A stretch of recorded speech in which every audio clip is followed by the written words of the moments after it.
E hoje eu quero conversar com vocês sobre dois lugares que nasceram antes do tabernáculo de Davi, ok? A gente vai falar um pouco sobre o tabernáculo de Moisés. E basicamente, gente, fica comigo, hein? O tabernáculo de Davi era um lugar onde Davi tinha feito um voto com Deus. Que voto é esse? Ele disse um dia que ele queria construir uma casa para Deus morar. E aí durante muito tempo, eu não sei você, mas eu já ouvi pregações, até às vezes eu lia e entendia desse jeito. E parece até que quando Deus responde Davi, parece que Deus está falando assim: ai, você quer fazer um negócio para mim? Para com isso. Parece que ele dá uma desdenhada de Davi. Eu já ouvi muita gente falando nesse sentido. Mas na verdade não, o coração de Deus ali é: sério? Todo esse tempo eu habitei em tendas e ninguém nunca quis construir uma casa para mim. Só que ele diz para Davi o seguinte: você não vai poder fazer isso, porque você tem as mãos sujas de sangue, você é um homem sanguinário, você matou alguns no meio do caminho. Mas o seu descendente, o seu filho, vai construir esse lugar. E Salomão cresce, edifica o templo do Senhor, o tabernáculo de Davi, e a glória de Deus entra naquele lugar. É um lugar que transforma todo Israel e todas as nações ao redor. Nunca houve um reinado com tanta sabedoria. Nunca houve um reinado onde Israel foi tão honrado até pelos povos de outros deuses. Só que, antes disso, existiu dois outros lugares que Deus criou com beleza. O primeiro lugar é o Éden, o jardim do Éden. Então, não sei você, parece que a gente às vezes abre a Bíblia em Gênesis. Fica comigo, mano. Vamos lá. Sentindo um vazio, Lucas. Não, tô me ouvindo. E de repente, a gente vai lendo Gênesis e parece que a gente só vai vendo dias da semana. No primeiro dia criou isso. No segundo dia, criou isso. No terceiro dia, na segunda, na terça, na quarta. Só que na verdade não. Essa é a maior expressão da beleza do Deus Criador. O livro de Gênesis, o começo da criação dos céus e da terra, é impressionante, é belo. Porque com uma única palavra, tudo tem que obedecer à voz de Deus. Com uma única palavra, Deus que já era senhor de um lugar, não precisava construir nada. Ele constrói um lugar belo, no meio do caos e num lugar sem forma e vazio. E sabe, esses dias, Jesus tem me ferido muito com isso. Num sentido onde, eu não sei você, mas tem áreas da minha vida que Jesus já está transformando com beleza, mas por conta da rotina a gente não enxerga. Tem coisas que a gente já está vivendo com Deus, que algum tempinho atrás era tudo feio. Mas Jesus já está mudando e a gente não consegue enxergar. Sei lá, a gente vai ficar esperando a próximo pedido de oração acontecer, o próximo evento que vai chegar, a próxima promoção no trabalho, mas a gente não consegue enxergar que a voz de Deus, o haja de Deus, ainda continua falando e colocando beleza nos nossos dias. Do momento em que eu abro os meus olhos pela manhã e do momento em que eu fecho eles ao anoitecer. O haja de Deus não foi só para construir a beleza de toda a terra, mas também todos os dias. Ele está construindo beleza em nossas vidas e precisamos nos atentar àquilo que Ele está fazendo. E uma das coisas que rouba muito isso é a nossa insatisfação, o nosso coração em não enxergar tudo isso. Não enxergar o quanto Deus é belo e excelente. Na falta, na dor e em tudo. Até nos dias frios, nos desertos da vida, Deus está trabalhando com beleza. Deus não consegue fazer nada feio. Deus não consegue fazer nada mal feito. Deus não consegue fazer nada pela metade. Ele é o Deus que, dentro do caráter dele, tudo que Ele faz é belo. Vocês estão comigo? Mas por que, Júnior? Porque beleza não é uma estação ou algo, um tempo da sua vida. Beleza é um dos nomes de Jesus. Cristo, a beleza de Deus. Beleza foi definido não se, sei lá, se você está com uma roupa bonita ou não. Beleza não é definido pelo que você pensa que é belo. Beleza foi definida em Cristo. Ele é belo. Ele é belo. Ele é formoso. Ele é excelente. Não há nada mais belo do que Ele. Ou seja, se estamos crescendo a sua imagem e semelhança, talvez a gente precise começar a olhar para dentro da nossa vida e começar a enxergar se existe simetria de beleza naquilo que a gente professa aos domingos. Se nas áreas da nossa vida, nas áreas comuns, existe a beleza de Jesus. Vocês estão comigo? Deixa eu só tirar essa jaqueta que está me dando calor.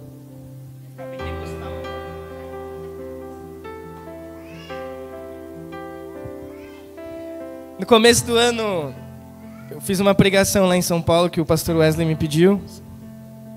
Primeira pregação que eu fiz.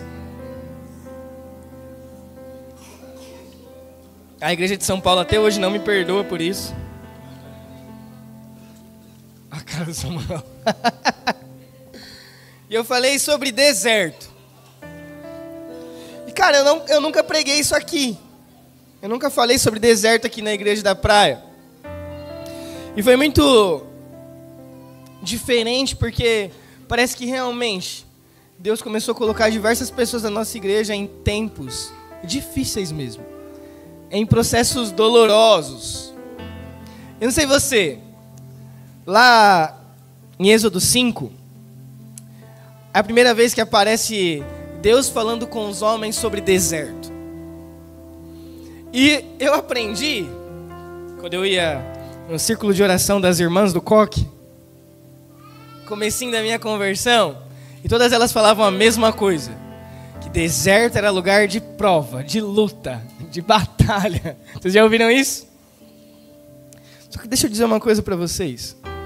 Esse nunca foi o contexto primário do deserto. Deserto nunca foi lugar de luta. Deserto nunca foi lugar de dor. Não, Júnior, é sim. Depende do jeito que você enxerga. Porque, abre a sua Bíblia aí em Êxodo 5.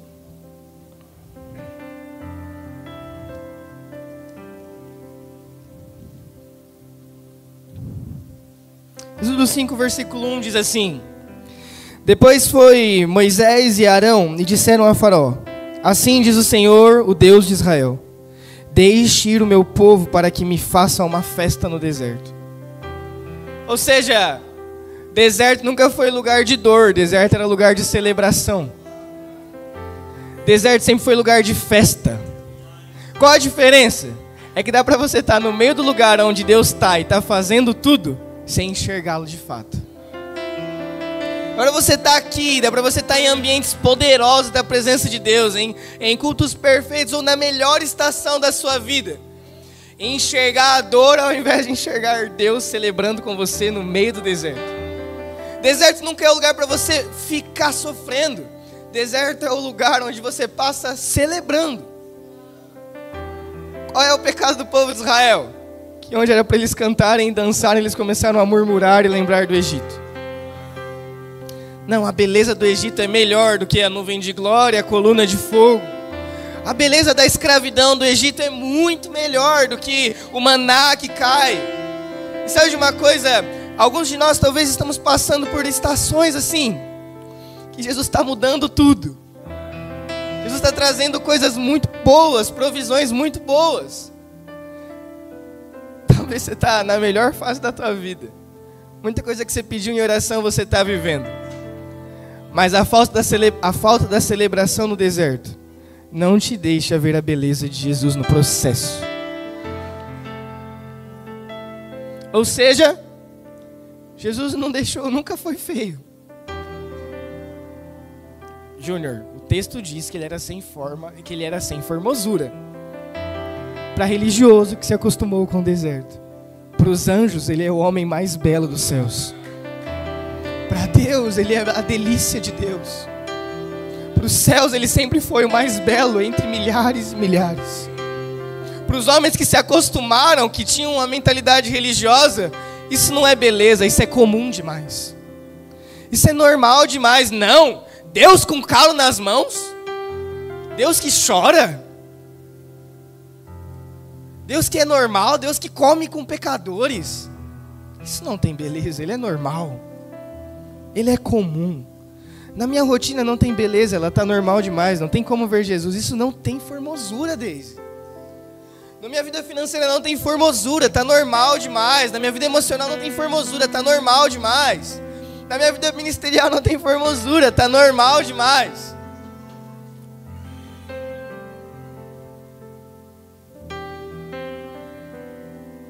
Como assim? Como nós não estamos enxergando a beleza de Jesus em tudo? Ele não pode mudar. Ele vai cumprir a obra que ele começou a fazer na sua vida. Deus não abandona as construções que Ele pôs a mão. Ele não pode mentir, Ele é fiel. A grande questão é, se você tem percebido a mão dele reformando as paredes.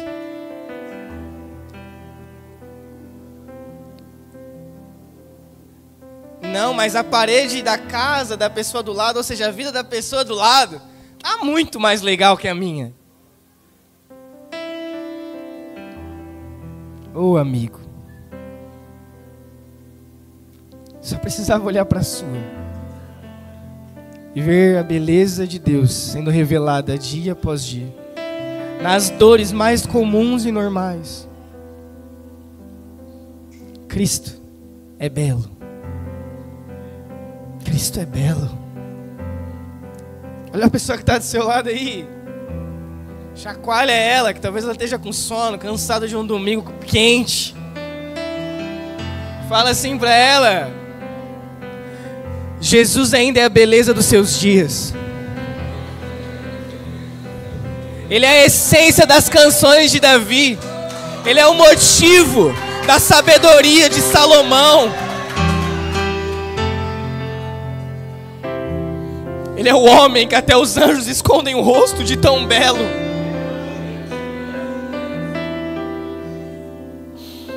Nem o sol brilha mais que ele. Ele criou o sol com um sussurro da sua boca. Tudo que ele fez, tudo que ele faz, tudo. O apóstolo João deixa isso muito claro, é que é por ele, por meio dele, por intermédio dele, para ele, ele criou todas as coisas. Ele é a beleza de Deus, ele é lindo. Ele é o meu amado. Quando acaba a beleza num casamento? Quando o amor se esfria. Quando você não percebe mais. Dá para eu ficar morando debaixo do mesmo teto que a Deise, sem dizer a ela um elogio, porque não percebi a beleza da minha esposa.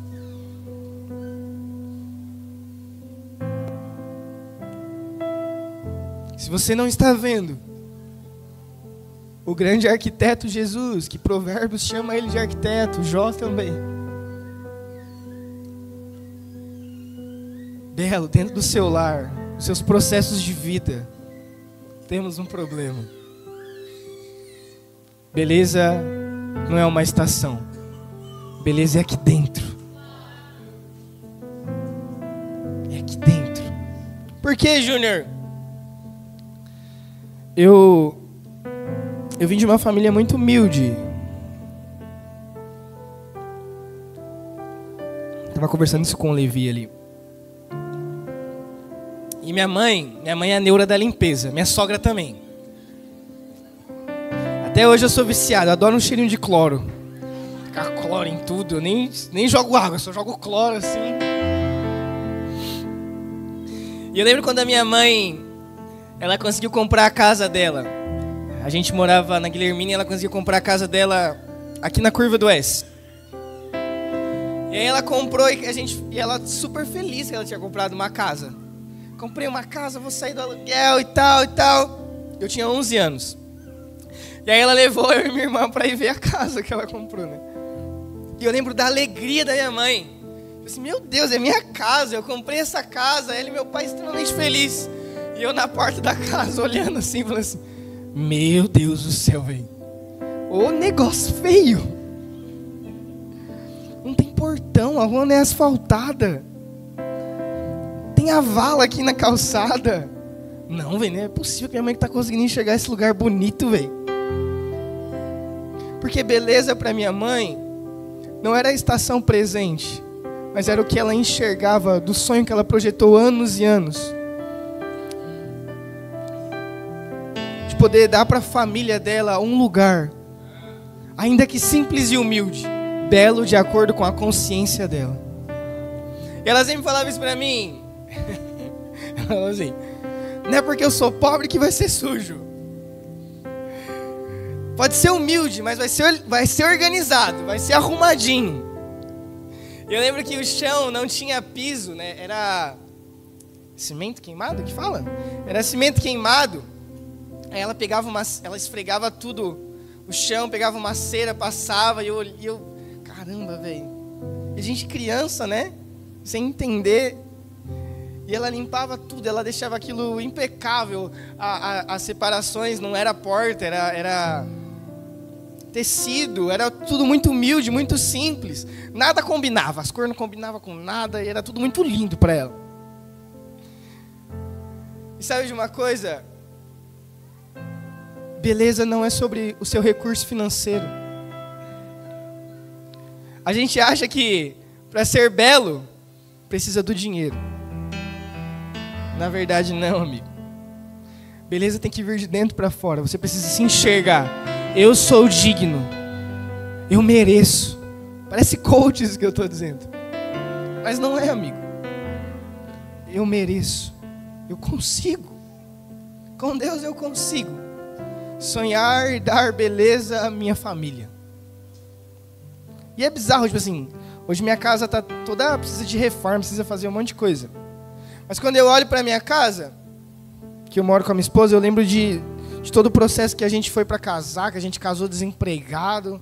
Minha sogra queria me matar. Brigou comigo, mano.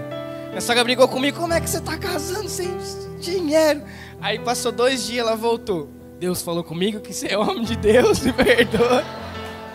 E é Ele que tá fazendo, então eu só vou orar. Melhor coisa que eu já vi na minha vida. E cara, você parar e olhar para dentro da sua vida, e olhar para dentro da minha casa e ver que hoje, talvez para mim a minha casa é muito mais bela que a da minha mãe. É muito mais legal. Mas eu precisei passar pelo processo de ver a minha mãe enxergar beleza no lugar mais simples. Ou seja, o caminho do deserto é você que vai definir se vai enxergar a beleza de Jesus nele ou não. Nas dores da sua alma, é você que vai enxergar a beleza de Jesus ou não. No desemprego, na falta financeira, é você que vai enxergar Jesus ou não. Dá para você murmurar, ou dá para você enxergar, Jesus está fazendo algo. Jesus está me ensinando alguma coisa. Ele é belo. Ele é belo.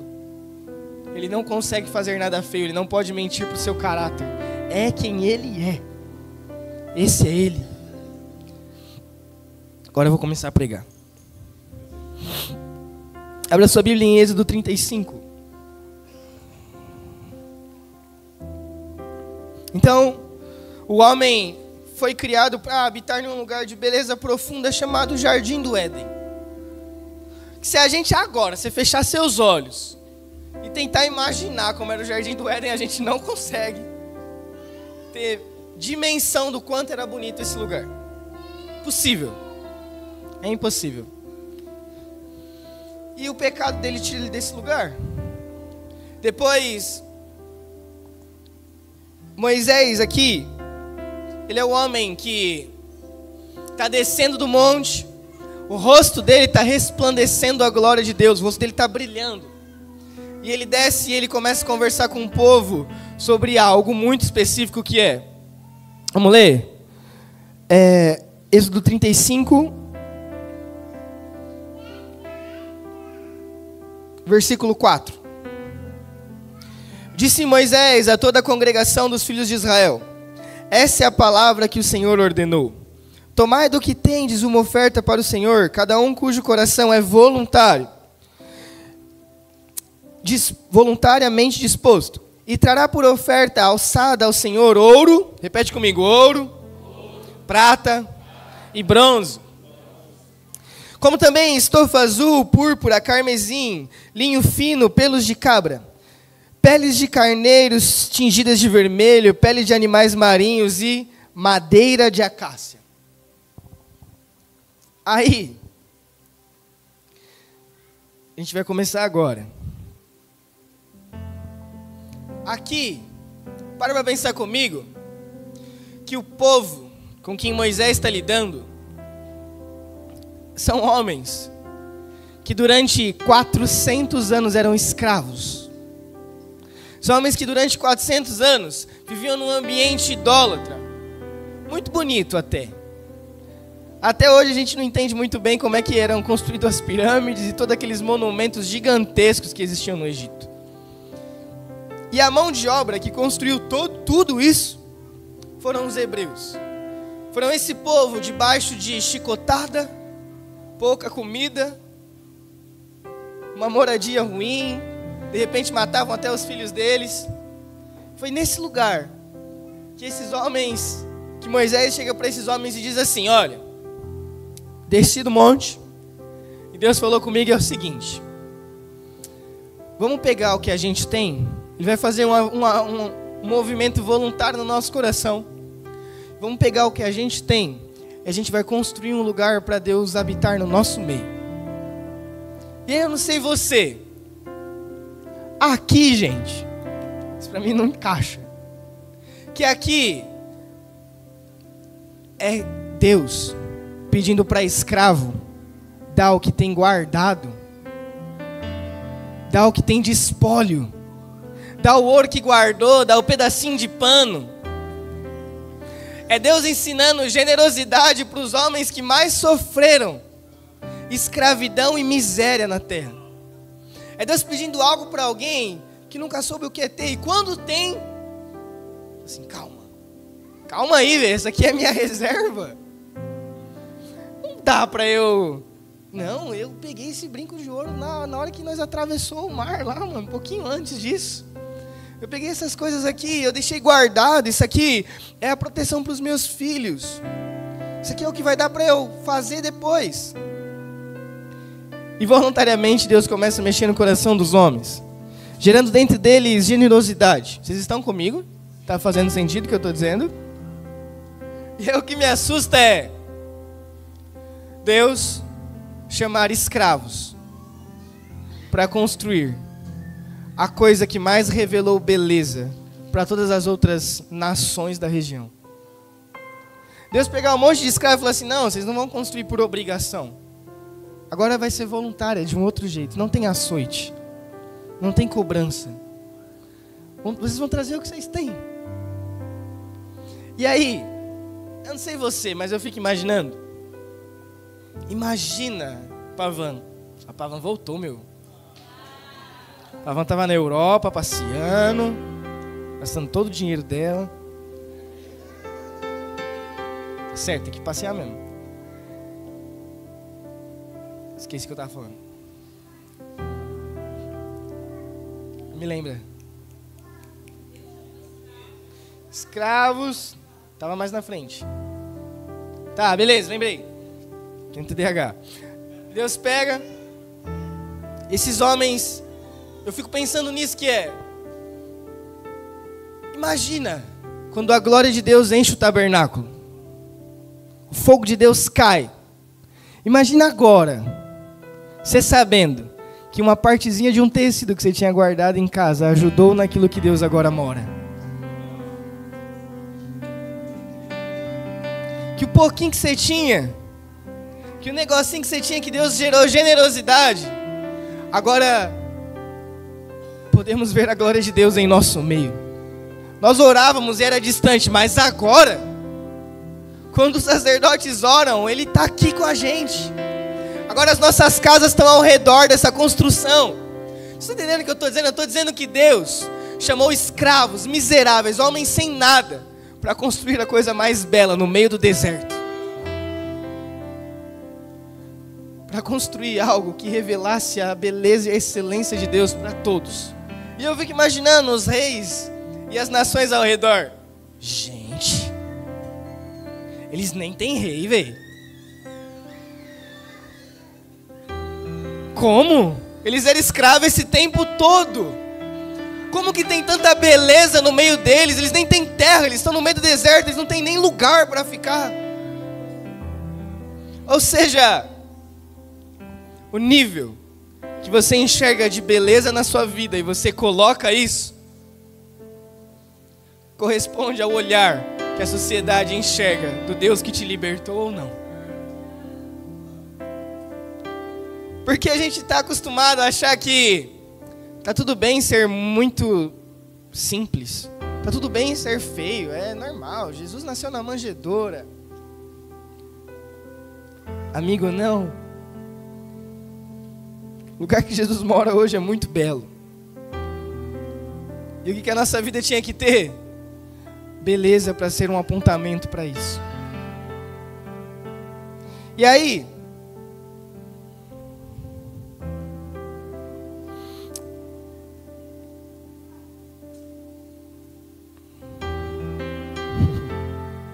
a gente precisa começar a aprender uma coisa.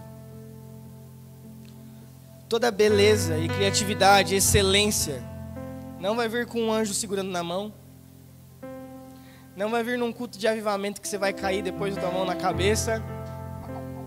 Toda beleza. Gente, eu estou falando aqui do Deus que abriu um mar, que criou tudo com uma única palavra. Ele podia ter feito um tabernáculo. Mas Ele gosta de ver os homens com calo nas mãos e um coração generoso. Ele gosta de ver os homens trabalhando e dando bom testemunho na sua vida comum. Ele gosta. Porque isso revela o quê? Beleza. Para uns é tão difícil, para outros é a melhor experiência da vida. Tudo vai depender do jeito e de como você enxerga o que é belo.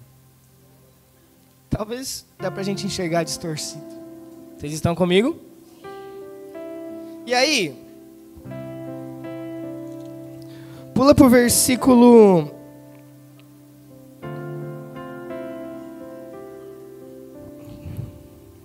'Não, tá aqui mesmo.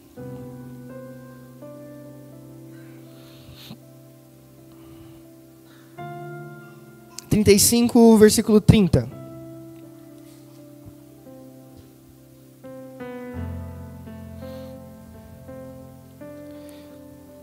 Então disse Moisés aos filhos de Israel: Vede, o Senhor chamou por nome a Bezalel, filho de Uri, filho de Ur, da tribo de Judá. E o Espírito de Deus o encheu de toda habilidade, inteligência e conhecimento em todo o artifício, para inventar obras artísticas, para trabalhar em ouro, em prata e em bronze. Até aqui. Sabe de uma coisa? Essa é a primeira vez na Bíblia que aparece que alguém foi cheio do Espírito. Isso depois só acontece no Novo Testamento. E o que é mais impressionante, Bianca, é que não foi um pregador. Não foi um cantor. Não foi um missionário, Pedro. Foi um artista. Foi um homem que Deus deu criatividade para ele. Começar a construir. E deixar de testemunho um lugar tão belo que todos os outros iam testemunhar disso. Ou seja, às vezes a gente fala assim: eu não fiz isso aqui é porque eu não tenho dinheiro. Na verdade, você só não tem... O problema nunca foi dinheiro. O problema é consciência e revelação. Porque está dentro de você, está dentro da sua casa. A graça, a sabedoria de Deus trazer alguma coisa para fora que vai gerar recurso e beleza. Está aí dentro, velho. Talvez é um sonho que você esqueceu. Talvez é um talento que você deixou para trás. Talvez é tudo que você luta de não fazer. Ou você se acostumou, sei lá, só com o seu salário e acha que está sempre muito difícil. Deus pode fazer com que saia de dentro para fora a graça e a sabedoria para construir coisas belas, para dar provisão para sua casa. É verdade. Agora, vamos lá para Êxodo 36, 20. Hoje eu vou ficar só no fundamento mesmo do tabernáculo, eu não vou falar de utensílio, de nada.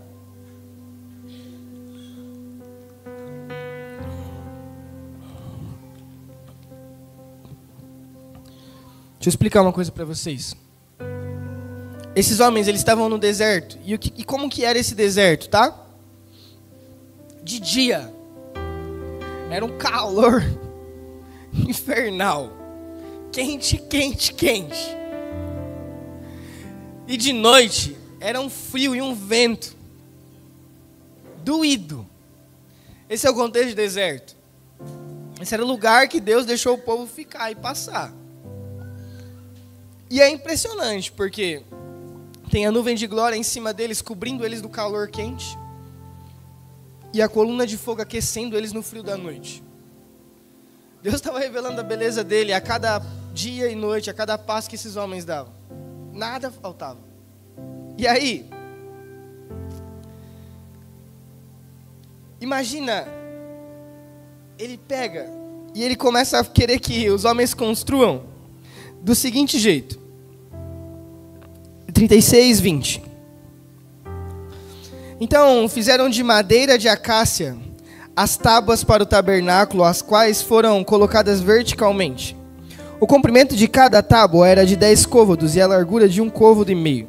Cada tábua tinha 2 encaixes unidos um ao outro. Assim fizeram com todas as tábuas do tabernáculo. Olha a pessoa que está do seu lado, cutuca ela aí e fala assim: acácia. Sabe o que é acácia? Acácia é a pior madeira para um carpinteiro trabalhar.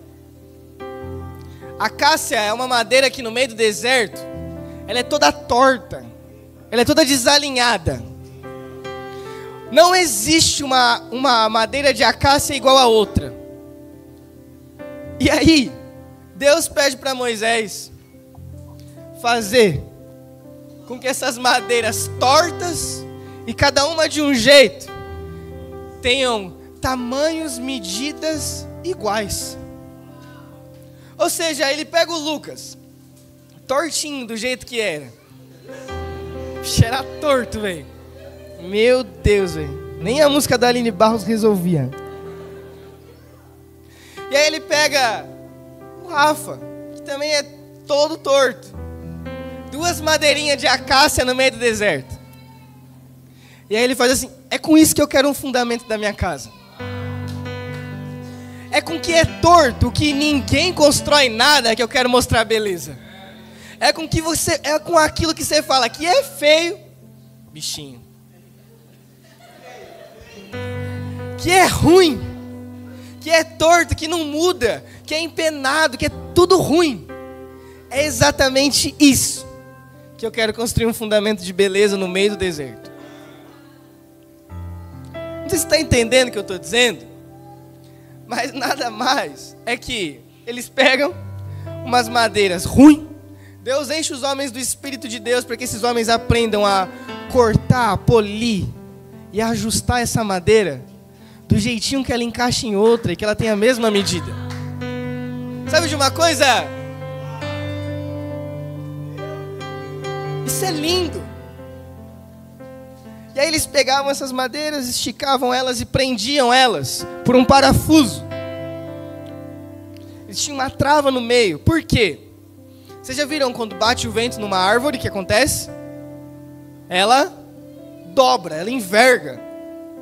Só que com o parafuso no meio, o vento da noite batia e elas iam e voltavam iguais. Nenhuma delas conseguia envergar. Não tinha como quebrar. E aí é exatamente isso. Esse é o significado das madeiras de acácia no meio do deserto. Letícia, Ainda que você estivesse polida, arrumadinha, discipulada, com o caráter alinhado, lendo a Bíblia, fazendo os seus devocionais. Oh Deus, aleluia. Linda, linda. Se você não estivesse presa no outro, no primeiro vento você tomba. Ou seja, o fundamento das madeiras de acácia é: não tem como andar sozinho. Você não vai conseguir. É impossível. Quando o vento da noite fria bater, você tomba. Você precisa estar grudadinho em alguém. Presinho em alguém. Mas você fala assim: eu não vou ficar grudado junto com uma madeira que era torta. E para Deus mas eu deixei vocês na mesma medida. Não tem ninguém maior, menor, pior. Só fica preso no outro. Deixa a sua solidão de lado. Agora você não tem mais uma aliança com a solidão. Agora você tem um parafuso que te prende no outro. Você não consegue, você não sai mais disso. É basicamente quando Eva nasce e Adão diz: osso do meu osso. Mas quando Eva peca, Adão diz: não tenho responsabilidade com isso. E aí começa toda a queda do homem. Quando ele não está preso em ninguém. Quando ele está vivendo sozinho.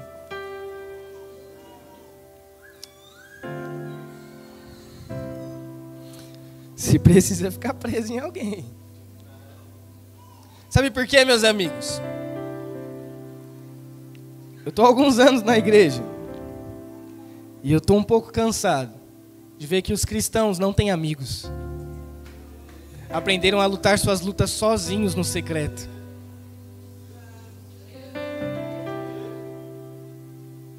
Principalmente os filhos de crente. Porque se os pais não tinham uma madeira presa do lado dele, o outro também não vai ter.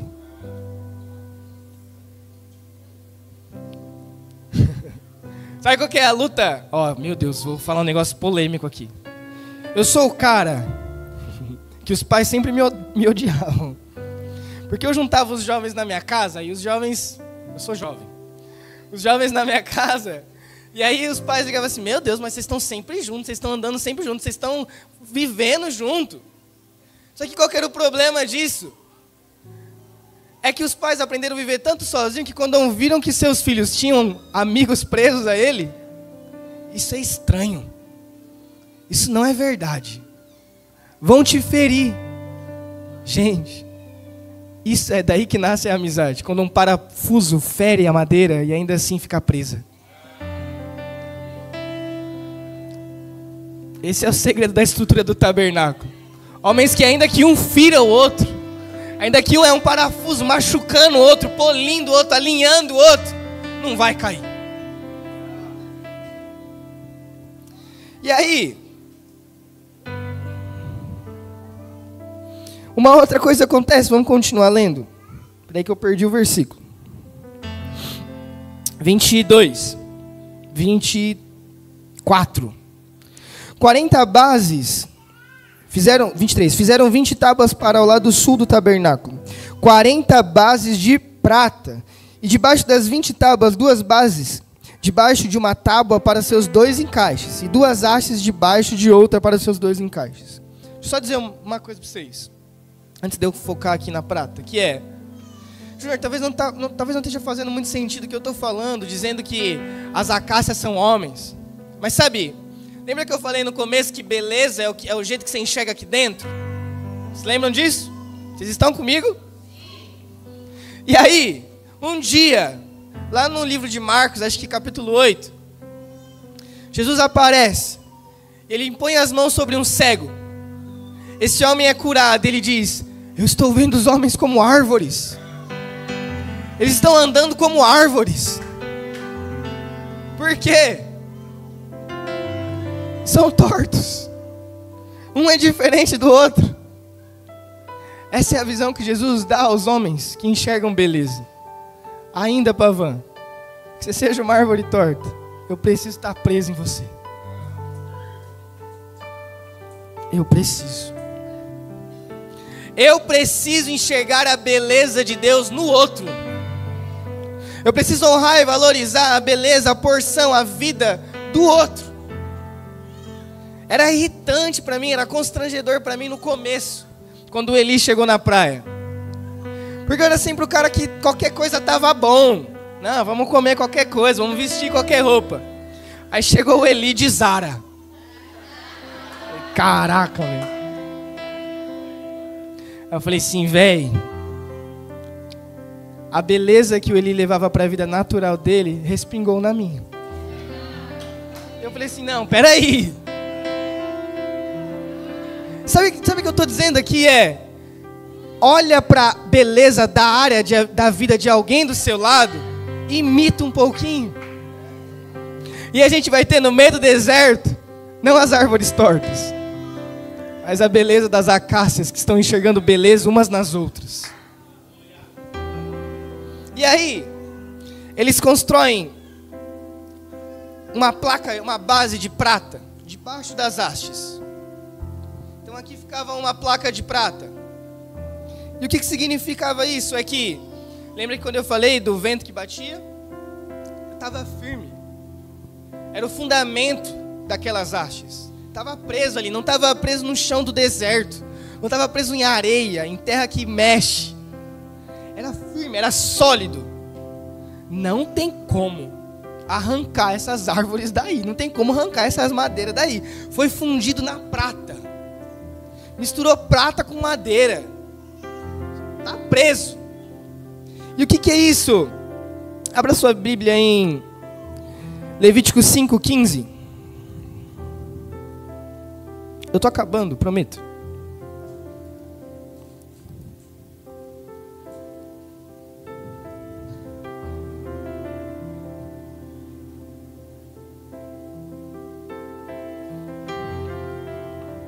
Levítico 5:15 diz assim.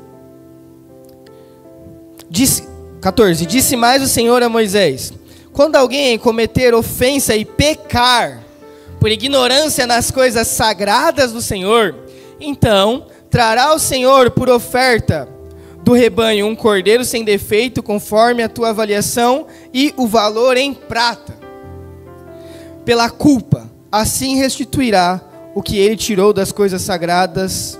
Ok? Então o que a lei dizia? Que quando um homem pecava, quando um homem errava contra algo que era sagrado, ele fazia o quê? Ele pegava um cordeirinho, levava esse cordeirinho, e o valor do peso daquele cordeiro ele também levava em prata. Ok? E aí isso era o rito, era o ritual pelo qual aquele homem era perdoado da sua culpa, do seu pecado. Aí, abre a sua Bíblia em Mateus 26.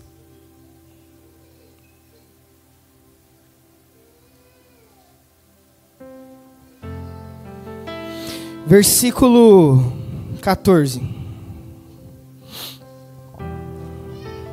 Diz assim: então, um dos 12, chamado Judas Iscariotes, indo ter com os principais sacerdotes, propôs: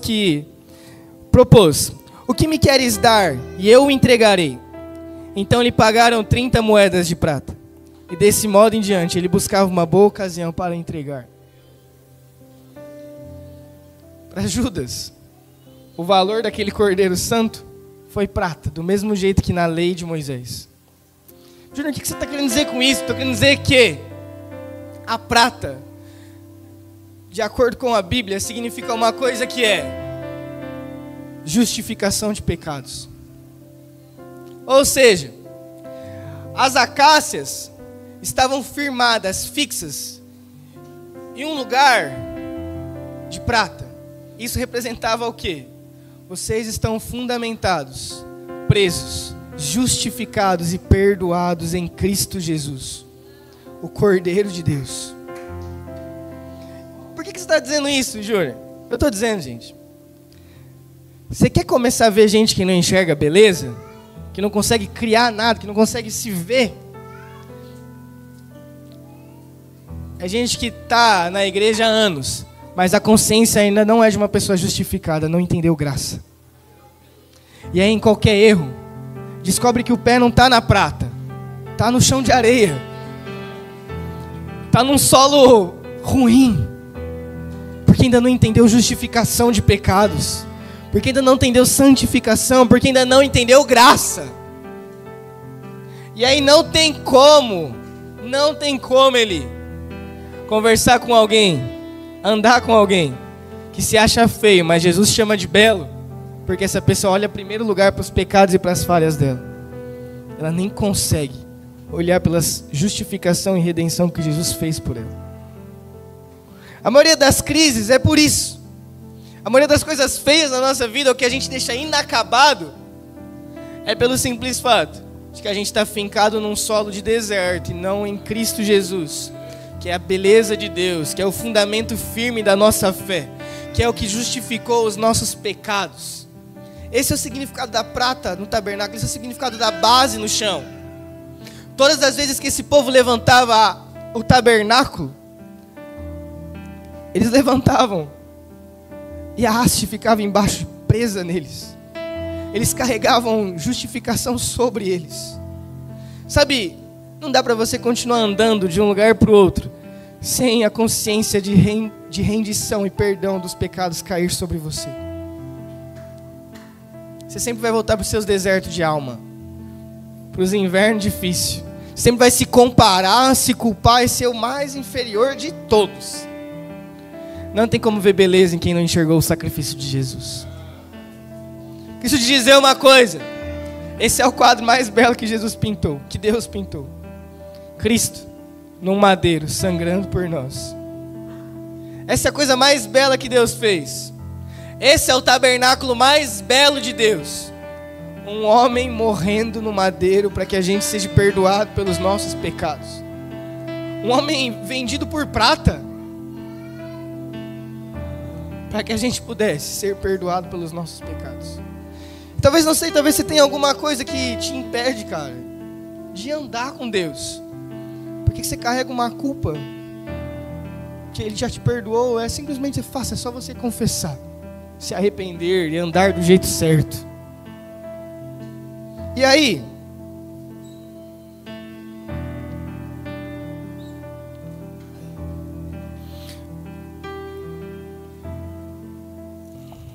pula lá para o versículo 31 de Êxodo 36.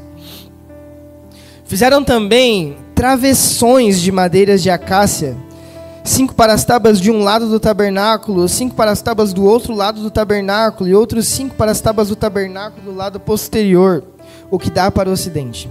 Fizeram travessão central, de modo que passasse ao meio das tábuas de uma extremidade à outra.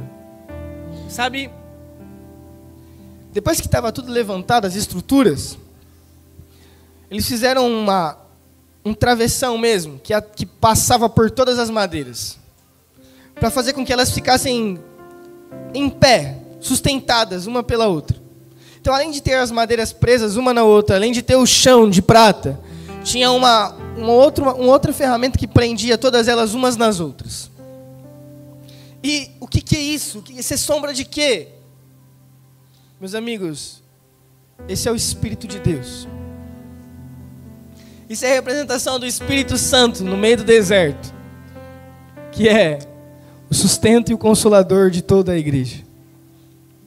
O que atravessa e o que nos une, o que separa as nossas emoções do Espírito, o que me liga a você. Ou seja, sem uma vida no Espírito, você vai enxergar tudo, todo mundo aqui, bem feinho. Sem o Espírito que te santifica, que te liga a nós, você vai enxergar tudo bem feinho, bem ruinzinho. Você precisa do Espírito. Você precisa de relação com o Espírito. Podia ter aprendido de qualquer outro jeito, mas Deus gosta de atravessar no meio. Deus gosta de ferir o homem. Você já viu alguém ferido pelo Espírito? Alguém que não consegue falar do mesmo jeito, andar do mesmo jeito, pensar do mesmo jeito. Alguém que até fala assim, eu não quero saber de ninguém. Daqui a pouco fala assim, caramba, nem me mandou uma mensagem, vou lá na casa dele. Não consegue viver sozinho, não consegue. Por quê, gente? O Espírito Santo não é só para te dar experiências, tá? O Espírito Santo não é só para te consolar na sua dor. O Espírito de Deus é o que revela a beleza da comunidade. Por que, Júnior? Porque Deus enviou o Consolador, o Espírito de Deus, para edificar a igreja. É Ele que está trabalhando hoje. É Ele. Ele que está trabalhando no nosso meio. Se não for por Ele, amigo, deixa eu te dizer uma coisa, se não for o Espírito que vai mudar seu casamento, não vai ser a gente. Se não for o Espírito que vai te dar consciência de pecado, consciência de juízo, se não for Ele que trazer você ao prumo, não vai ser um homem. É só o Espírito que faz. Deixa eu te dizer uma coisa. Se você não está andando preso a nada, pense bem se você ouviu o Espírito de Deus ou não. Porque o Espírito de Deus trabalha com comunidade e com a beleza dela. Ele sempre foi assim. E aí, versículo 34. Cobriram as tábuas de ouro, e de ouro fizeram as suas argolas, pelas quais passavam os travessões, e também os travessões cobriram de ouro. Deixa eu dizer uma coisa. Vocês estão comigo? Aí tem outro fator. Até aqui era só madeira. Mas aí chega uma hora que é coberto de ouro. Chega uma hora que não é mais trabalho humano, não é mais esforço humano. Chega uma hora que é a glória de Deus que toca.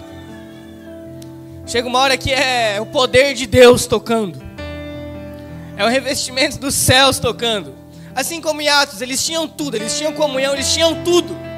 Se não viesse do céu, poder do alto, não tinha como nascer a igreja apostólica. Precisava de revestimento, precisava de algo que ia pintar por fora, ia pintar por dentro, ia deixar brilhando. Esse é Jesus. O homem mais belo, glorificado, excelente. Por que eu estou dizendo tudo isso?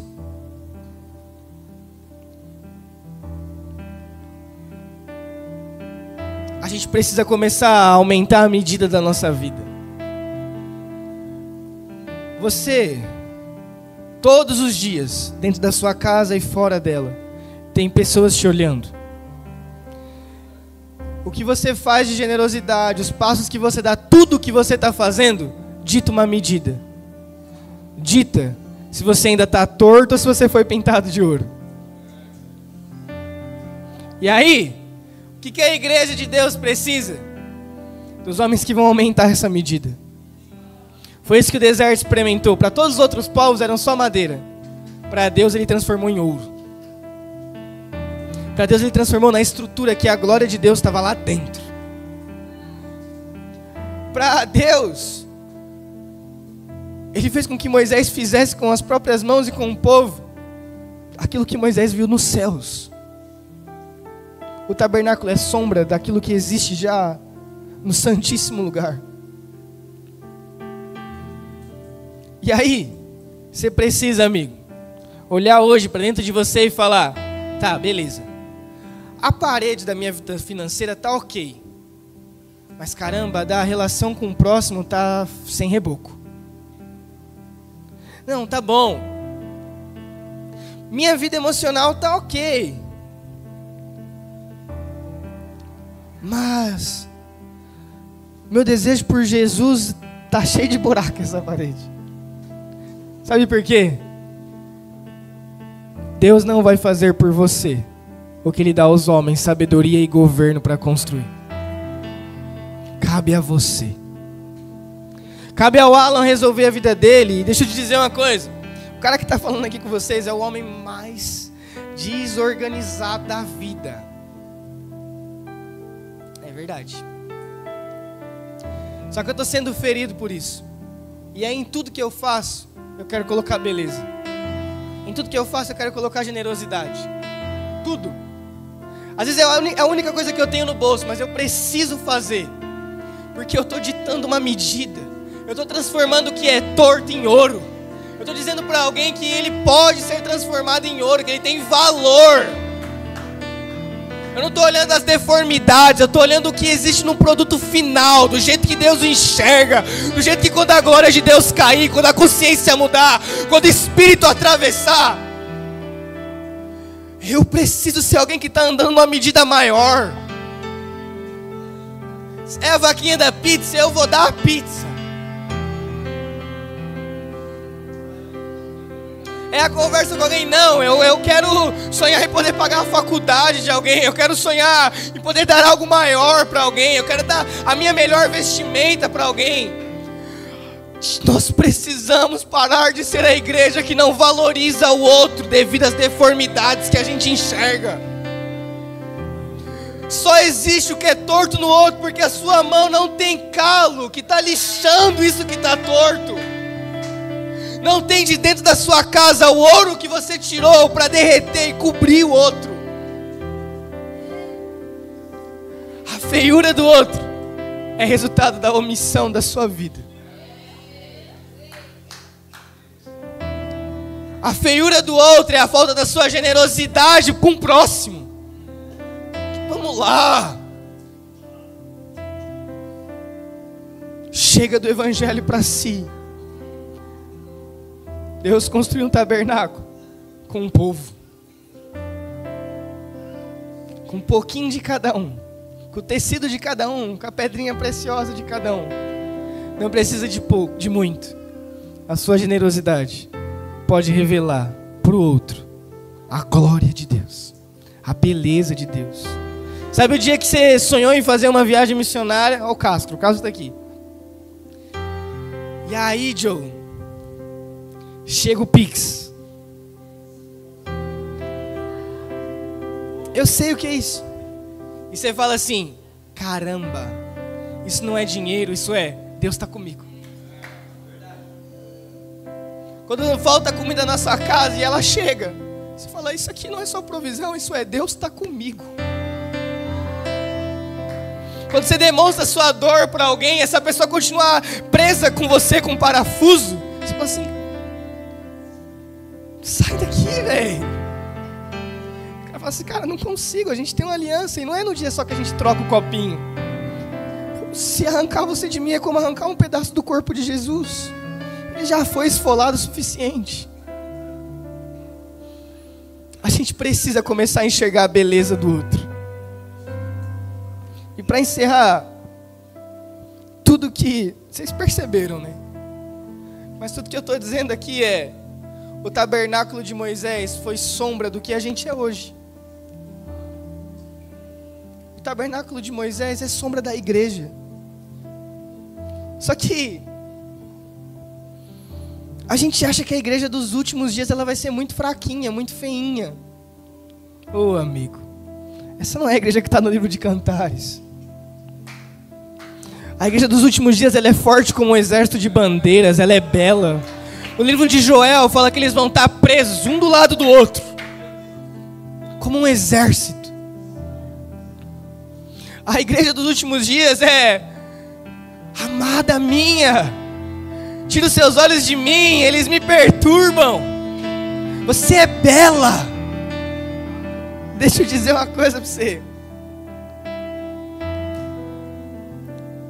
Por que você não começa a colocar beleza na sua vida agora? Para fazer parte da beleza da igreja que Jesus vai casar. Por que você não começa a se prender no outro agora, perdendo você, diminuindo você para dar beleza para o outro? Esse é João no deserto. Eu não sou digno, mas esse que vai vir. Esse é Jesus, é João no deserto. Eu não mereço, mas Maiara, eu acredito muito em você. A dança dos humildes, enxergando o valor um do outro.